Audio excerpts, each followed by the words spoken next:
Jagmeet Singh's recent defeat in Canada's parliamentary elections has sparked intense debate, with some pointing to his alleged connection to Khalistan as a key factor.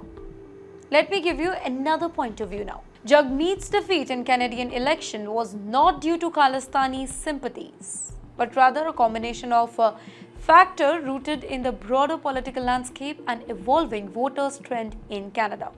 Let me clear the Khalistan myth first.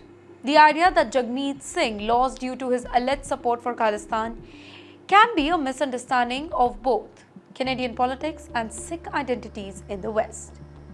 Though, let me tell you, there is no evidence to suggest that Singh has publicly supported the creation of separate Sikh state, but in some reports, he kind of favored Khalistan. In the meantime, many are discussing that his stance has been that people in Canada have the right to discuss self-determination, whether for Scotland or India. However, this is not the same as advocating for Khalistan.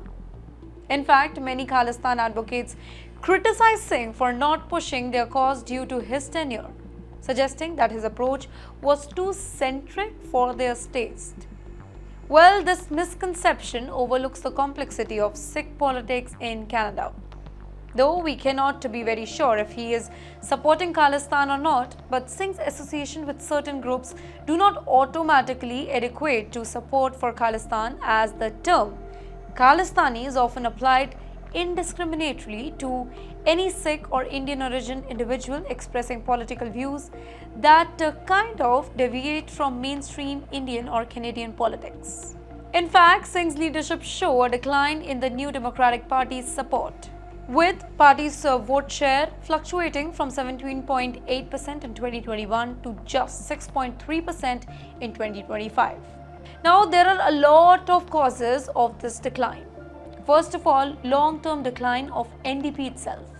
The NDP has struggled to maintain its relevance over the years, particularly after the death of former leader Jack in 2011. While Jack had expanded the party's base and helped it become a dominant opposition force, his death marked the beginning of the retreat. Singh's tenure, although strong in terms of policy influence, failed to expand the NDP beyond its traditional base, and it never managed to break the 20% vote threshold. Then comes post-2011 political dynamics. The emergence of Justin Trudeau and the Liberal Party, particularly after Jack's death, shifted the political landscape. Trudeau's vibe and his appeal to diverse voter base, including working-class Canadians, took a significant portion of the NDP's traditional voters.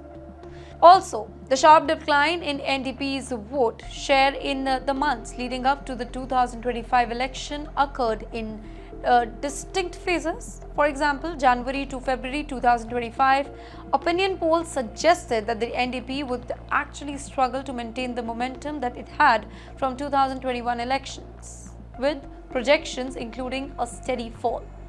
Then comes March to April 2025, with the risk of conservative opposition and leadership change within the Liberal Party. The NDP's decline deepened.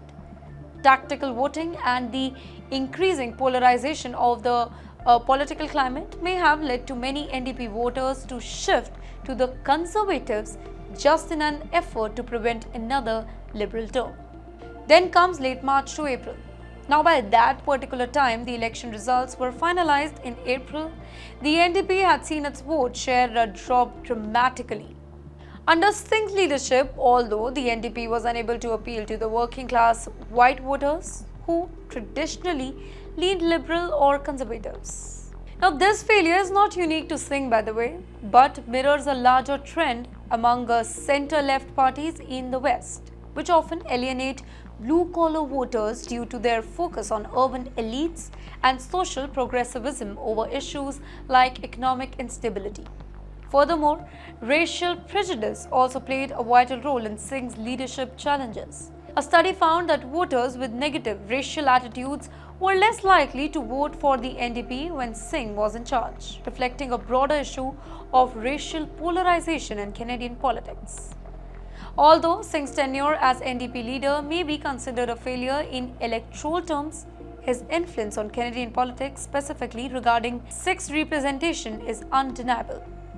Well, he successfully brought attention to issues like national dental care and pharmacare for lower income Canadians, and even pushed for labor reforms and higher taxes on financial institutions. His tenure also marked a rise in Sikh political representation, with the Canadian Parliament now having more Sikhs than India's.